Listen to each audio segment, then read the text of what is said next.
안녕하세요. 아나운서 허연주입니다. 목포 여수 MBC가 공동으로 제작한 다가온 뉴스 시간입니다. 이번 주는 세계 자연유산 보존본부 건립이 추진되고 있다는 소식과 목포와 영암, 해남이 개조 전기차 규제 자유 특구로 지정됐다는 소식 준비했습니다. 함께 보시죠.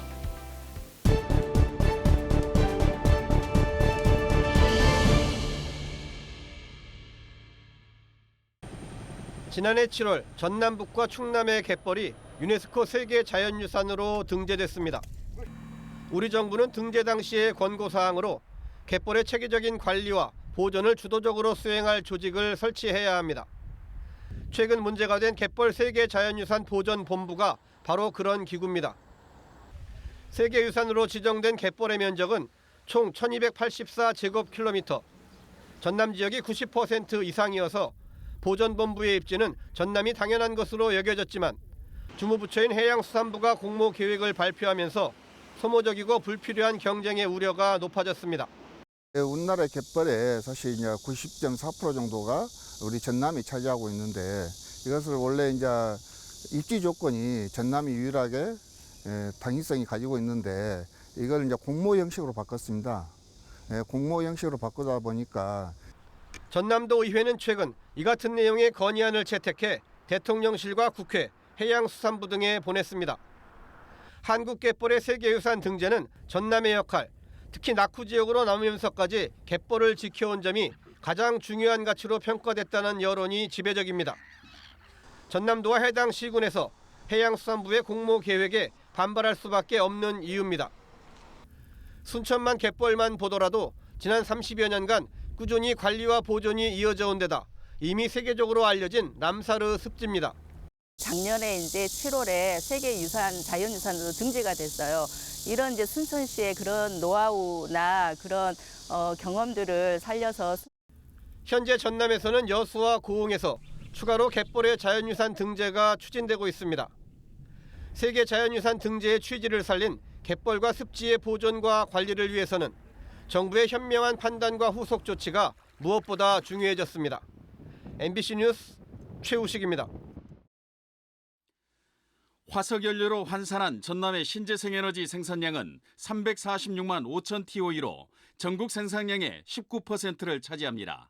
신재생에너지 관련 통계가 작성된 지난 2014년 이후 매년 30%씩 성장해 전국 17개 시도 가운데 시설량도 가장 많습니다. 특히 8.2기가와트에 달하는 해상풍력 사업이 추진되면서 전남은 신재생에너지 산업의 메카로 떠올랐습니다. 풍력을 하면 약 한 8.2기가 정도, 육지에 지금 태양광이 한 2기가 정도 해서 전 세계적으로 단일 자치단체에서는 최고의. 그러나 윤석열 정부 출범 이후 탈원전 정책 폐기 등 에너지 정책의 변화는 전남의 신재생에너지 산업에 악영향이 우려됩니다. 신안군에서 열린 대토론회에 참석한 집권여당 인사들은 정책 방향은 수정되더라도 신재생에너지 산업은 추진될 수밖에 없을 것으로 전망했습니다. 2050년대에 가서는 탄소를 중립으로 이렇게 전체 돌리자는 세계적인 지구적인 약속입니다. 단 한 개라도 전남이 약속했던 에너지 정책을 후퇴시키지 않을 것이고 착실하게 추진하고 있습니다. 신재생에너지 산업화의 범주를 넓혀 인력 양성과 산업 기반을 마련하는 게 선행돼야 한다는 의견도 제시됐습니다. 해상풍력에 관련해서 연구원을 집합하는 연구원을 좀 하나 만들었으면 좋겠다 이런 생각이 좀 있거든요. 왜 그러냐면 해상풍력 같으면 연구 분야가 아주 다양합니다. 햇빛과 바람, 자연자원을 활용한 발전 산업을 지역의 주력 산업으로 육성하기 위해 지역과 정부 차원의 대책 마련이 시급합니다. MBC 뉴스 신광하입니다. 일반 자동차의 수명은 엔진 상태에 달려 있습니다. 특히 화물차와 택시 등 영업용 차량은 주행 거리가 많다 보니 차체가 멀쩡한데도 차량을 교체하는 일이 잦을 수밖에 없습니다. 그래서 노후한 엔진을 빼고 전기차 배터리로 교체하는 개조 전기차에 주목하고 있습니다. 전남도가 규제 자유특구로 지정되면서 국내에도 개조 전기차 시대를 열게 됐습니다. 도는 개조 전기차 규제 자유 특구에 내년부터 2년 동안 국비 등 159억 원을 투자할 계획입니다. 내연 기관차를 전기차로 개조할 때 모터와 배터리, 프레임 보강 등으로 차량 무게 변화에 따른 주행 안전성을 실증하고 주행 안전 기준을 만듭니다. 이 개조의 이제 승인 여부를 확실히 알 수가 없어서 사업이 진행 못하고 있는 상황이고요. 그래서 이제 이번 스쿨을 통해서 그런 세부 규정을 저희들이 이제 만들려고 하고 있고, 개조 전기차 주행 안전성 실증에는 자동차 성능 테스트장으로 활용되는 국제 자동차 경주장이 핵심 인프라가 될 것으로 보입니다. 또 초기 사업에는 현재 전남에 소재한 RBT 모터스와 한국자동차연구원 등 12개 기업과 기관이 직접 참여합니다. 중고 내연 기관차를 전기차로 개조를 해서 중고차 시장에 내놓고 또 동남아 시장에 수출까지 하는 그걸 목적으로 지금 이 사업을 추진하게 되겠습니다. 그래서 전남도는 이번 특구 지정으로 연간 1,500억 원의 개조 전기차 시장을 선점하는 효과를 기대하고 있습니다. 또 이번에 참여하는 9개 기업은 2030년까지 4천억 원이 넘는 매출 증가를 예상했습니다. 장기적으로는 국제 경주장 인근에 10만 제곱미터 규모의 개조 전기차 전문 산단을 조성해 50여 개 기업 유치와 1,800여 명의 고용 창출을 계획하고 있습니다. 특구 지정이 개조 전기차의 전진 기지이자 친환경 전기차 산업의 생태계 조성이란 전남의 청사진을 펼치고 있습니다. MBC 뉴스 문현철입니다.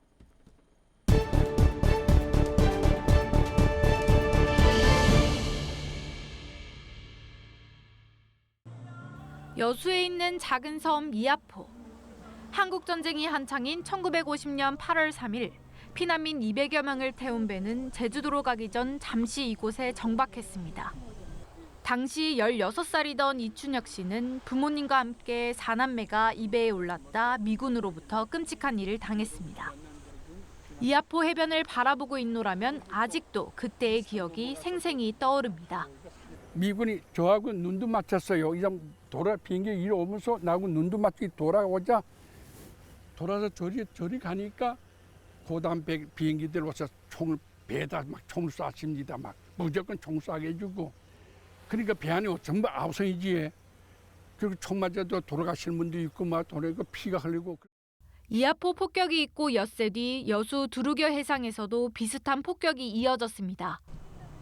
조기잡이 어선 100여 척이 미군의 공중 공격을 받은 건데 김유광 씨의 아버지도 그때 총상을 입었습니다.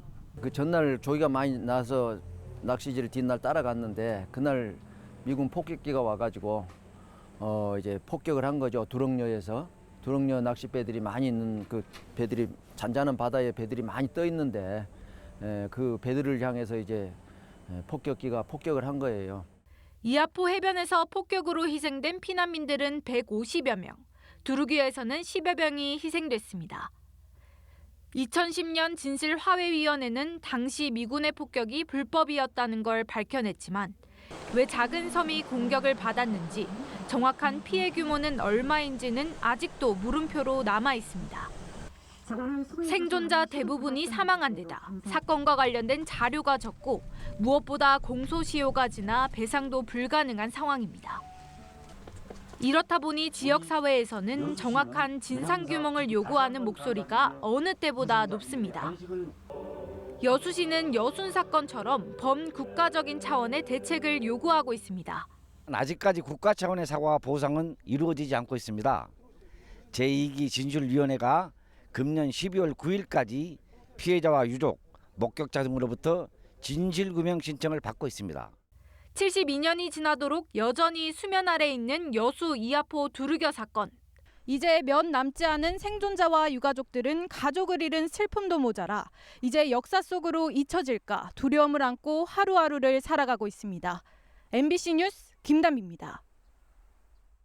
광양 중동의 한 도로. 소방관들이 불이 난 차량에 소화액을 뿌립니다. 도로에 선을 칠하던 작업용 트럭이 까맣게 타버렸습니다. 지난 3개월간 광양에서 발생한 차량 화재만 모두 6건. 더운 여름 엔진과 타이어 열기가 식지 않거나 차 안에 둔 라이터 등이 폭발하면서 불이 시작되는 겁니다. 늘 소화기를 두고 빨리 불을 끄는 게 중요하지만 비치한 차량을 찾는 게 쉽지 않습니다. 뭐 설치하실 뭐 필요하거나 약간 이런 건 못 느끼셨어요 혹시? 안 하시는 이유가 혹시 있으세요? 뭐. 잘 몰라서. 7인승 이상 승용차부터 반드시 소화기를 비치해야 하고 지난해 말 소방시설 설치법 개정으로 5인승도 의무화됐습니다. 자동차 정기검사에서 비치 여부를 확인하지만 과태료 등 제재 사항이 아니라서 설치가 지지부진한 겁니다. 이게 자동차 검사상에 부적합 사항은 아니어가지고 저희 쪽에서는 그냥 권고하는 걸로 나가고 있다고 하더라고요. 이마저도 5인승의 경우 2024년 12월 말까지 단속 유예 기간을 뒀습니다. 설치만 해서 끝나는 게 아니라 위치와 점검까지 신경 써야 합니다. 차량용 소화기는 손을 뻗으면 바로 닿을 수 있는 거리에 있어야 화재에 신속하게 대응할 수 있습니다. 또 본체 윗부분에 자동차 겸용이란 문구가 쓰여 있는지 반드시 확인해야 합니다. 재산과 인명 피해를 최소화하기 위해서 이렇게 미리미리 자발적으로 자기 차에는 소화기 한 대쯤 갖추고 다니는 것을 좀 권장하고 싶습니다. 대형 화재를 막을 수 있는 작은 소화기 한 대. 홍보뿐 아니라 추가 제도 개선이 필요하다는 지적도 나옵니다. MBC 뉴스 유민호입니다. 지난 2020년 2월 목포 시내버스가 36년 만에 처음으로 멈췄습니다. 경영 악화 등을 이유로 버스회사 노사 간 임금 협상이 결렬됐기 때문입니다. 다행히 파업 하루 만에 버스 운행이 재개됐지만 근본적인 해결책은 나오지 않았습니다. 민선 8기가 시작하자마자 목포 시내버스 문제는 또 불거졌습니다. 버스 회사가 경영 악화로 연료비를 납부하지 못하자 목포 도시가스는 연료 공급 중단을 선언했고 버스는 지난 2일부터 멈춰야 할 상황이었습니다. 이번에도 역시 하루 만에 일부 연료비 납부라는 단서로 버스 운행 중단을 막을 수 있었습니다. 2년 6개월 전에도 이번에도 모두 시민들의 발인 버스 운행 중단을 볼모로 한 목포시와 버스 회사의 줄다리기였습니다. 목포 시내버스 회사는 코로나19 이후 이용객이 크게 감소하면서 인건비와 연료비를 빼면 적자가 계속 누적되고 있다고 주장합니다. 굉장히 어려운 그런 상황에 있고요. 일부 저희 퇴직금도 운송 원가를 조사한 바에 의하면 수년간 계속적으로 지속적으로 지금 결손 목포시는 이런 버스 회사의 적자 노선 보전과 공공 강화 등을 이유로 지난해에만 100억여 원을 지원했습니다. 올해도 인건비 명목으로 56억 원이 편성된 상황. 목포시는 해마다 지원금 규모를 놓고 버스 회사와 갈등이 반복되자 시내버스 노선 개편과 준공영제 도입을 준비하고 있습니다. 저희 시에서는 합리성과 공공성을 위해 노선 합리화와 버스 운영 체계를 개선코자 목포형 준공영제를 준비하고 있습니다. 또 더 이상 버스 회사에 끌려가지 않겠다며 시내버스 운송 원가 조사 용역을 실시하고 있지만 버스 운영 체계 대전환이 무엇보다도 시급합니다. 경영 악화 주장에 이어지는 버스 운행 중단 카드, 그리고 울며 겨자 먹기식 지원금 확대라는 악순환의 고리를 끊어야 하기 때문입니다. MBC 뉴스 김진선입니다.